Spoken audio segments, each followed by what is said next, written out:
Starting with American-Russian relations. U.S. National Security Advisor John Bolton faces 2 days of high-tension talks in Moscow, beginning Monday after President Donald Trump announced his intention to withdraw from a landmark nuclear weapons treaty. Russian officials have expressed disappointment with Trump's announcement on Saturday that the United States would walk away from the 1987 Intermediate-Range Nuclear Forces Treaty. Russian President Vladimir Putin will be meeting with Bolton and is anxious to hear his explanations for Trump's decision, according to what Putin's spokesman said on Monday.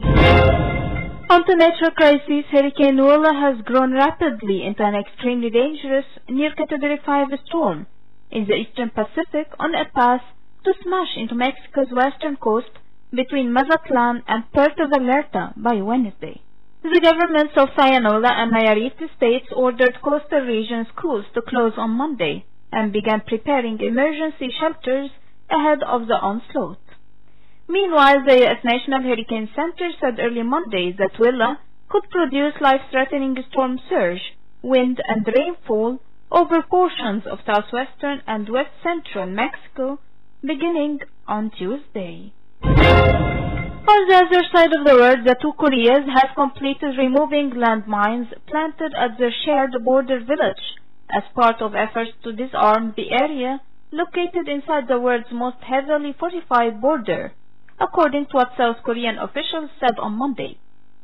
The announcement came following a meeting among military officers from the Koreas and the U.S.-led UN command at the border's Panmunjom village earlier Monday.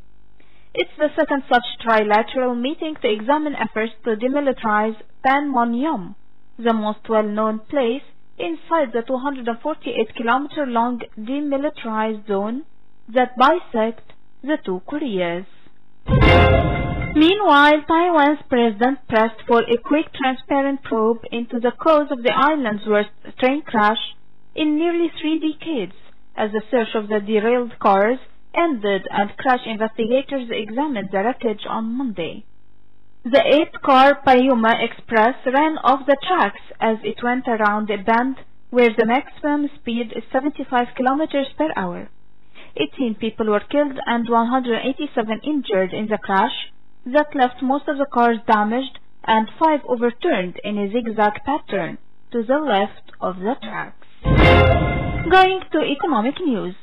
Italy's leader on Monday indicated his government would stand firm in its plans to ramp up public spending, keeping alive a dispute with the European Union, which is worried the budget would increase the country's high debts. Premier Conte defended the deficit-busting budget in a news conference in Rome, following the noon deadline for Italy to submit its response to the EU's rebuke of the draft budget. Conte said, "If today, confronted by the EU letter, I would say that we made a mistake, and we rewrite the maneuver."